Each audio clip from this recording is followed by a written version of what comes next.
There's a new wave of unrest this morning, and this time it is coming from state workers. CBS News correspondent Harry Smith is in Cairo this morning with the very latest. Harry, good morning, or rather, good afternoon where you are.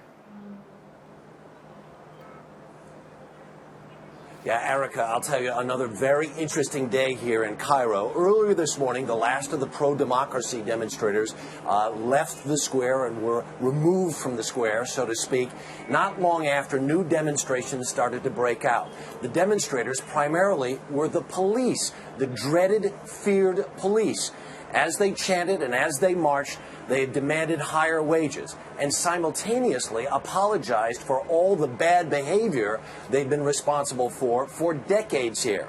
They also called for the ouster and for the execution of the interior minister, who they blamed for all of the bad things they've been doing all these many, many years.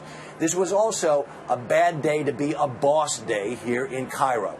As people went back to work yesterday and today, lots of demonstrations at offices, people complaining about bad wages, but people also demonstrating and calling for the ouster of their bosses, who they blame for the corruption and the cronyism that have ruined the economy in a country like this. Now, as for the government itself, this is what's going on with the army. As you say, the army has thrown out the Constitution, they've disbanded Parliament, but one of the real problems is Mubarak's old cabinet is still in place. The pro-democracy folks say, we want them out, we want them replaced by basically a civilian-based group to help oversee the transition and get this country to free elections in what they hope is 6 months or so.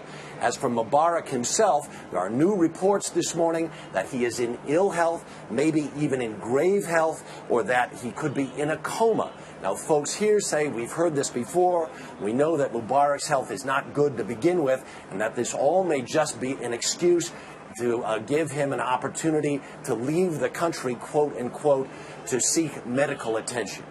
Now, over the weekend, we talked with one of the primary engineers of the democracy demonstrations that flooded the streets here in Cairo for 2.5 weeks. His name is Wael Gonin. He's a Google marketing executive who's based in the Middle East here. And we talked to him about the demonstrations. We talked to him about what this whole experience was like.